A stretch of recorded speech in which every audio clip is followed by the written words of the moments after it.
Welcome to job Bhaskar. আপোনালোকক সকলোকে job Bhaskar YouTube চেনেললৈ স্বাগত কৰিছোঁ। আজি আপোনালোকৰ কাৰণে লৈ আহিছোঁ মেধা ছাত্ৰ ছাত্ৰী স্কলাৰশ্বিপ। হয়, যিসকলৰ স্কলাৰশ্বিপৰ কাৰণে বহুত দিনৰ পৰা বাট চাই আছিলে, তেখেতলোকৰ কাৰণে ভাল খবৰ। তো ভিডিঅ'টো শেষলৈকে চাব বিনা স্কিপ কৰি, তেতিয়া আপোনালোকে সকলোখিনি কথা বুজি পাব। ক্লাছ 1 পৰা লৈ পোষ্ট গ্ৰেজুৱেশ্যনলৈকে আপোনালোকে ফাইনেন্সৰ স্কলাৰশ্বিপ আপোনালোকে পাব। এতিয়া কথাটো হ'ল কোনে কোনে পাব, কিমান ডেট, কিমান এলিজিবিলিটি, সকলোখিনি মই এই ভিডিঅ'ত আপোনালোকক কৈ আছোঁ। ইয়াত কিমান টকা দিয়া হ'ব সেইটো আপোনালোকে এপ্লাই কৰাৰ পাছত আপোনালোকে গম পাব। কিন্তু এপ্লাই লাষ্ট ডেট হৈছে 31 মাৰ্চ 2027। আপোনালোকে বহুত সময় আপোনালোকক দিয়া হৈছে। আপোনালোকে লাষ্ট ডেট 31 মাৰ্চ 2027লৈকে আপোনালোকে এপ্লাই কৰিবলৈ পাৰিব। এই KC স্কলাৰশ্বিপ আপোনালোকে কেনেধৰণে এপ্লাই কৰিব তাৰ বিষয়ে মই অলপ কৈ আছোঁ। ভিডিঅ'টো ভালকৈ ধৰে চাব। Basic eligibility must be study in class 10 to post graduation আপোনালোকে হ'ব লাগিব।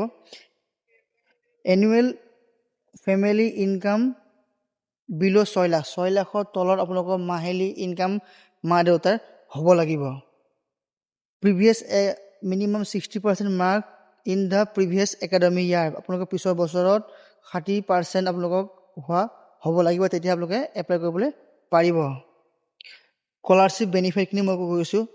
মিনিমাম স্কলাৰশ্বিপ এমাউণ্ট 6,000 টকা আপোনালোকে পাব। মিনিমাম 6,000 টকাকৈ আপোনালোকে স্কলাৰশ্বিপ পাব। এই স্কলাৰশ্বিপটো আপোনালোকে ক'ত ব্যৱহাৰ কৰিব পাৰিব?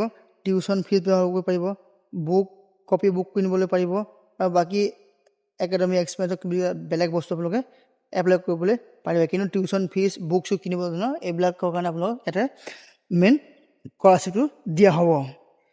এই স্কলাৰশ্বিপৰ কাৰণে আপোনালোক কি ডকুমেণ্টছ লাগিব সেইখিনি মই কৈ গৈছোঁ। প্ৰথমত লাগিব আপোনাৰ মাৰ্কশ্বিট, লাষ্ট মাৰ্কশ্বিট, তাৰপিছত family income certificate, valid government ID proof, আৰু কলেজ বা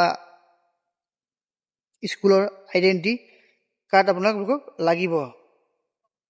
তো এতিয়া আপোনালোকে এপ্লাই কৰিব কেনেকৈ, সকলোখিনি কথা আপোনালোকে বুজা পালে। এতিয়া এপ্লাই কৰিব কেনেকৈ? আপোনালোকে যাব লাগিব প্ৰথমতে মেইন অফিচিয়েল ৱেবছাইট মই দি দিম, তাত গৈ আপোনালোকে এপ্লাই নাও বটনত ক্লিক কৰিব লাগিব। তাৰপিছত আপোনালোকে ৰেজিষ্টাৰ কৰিব লাগিব।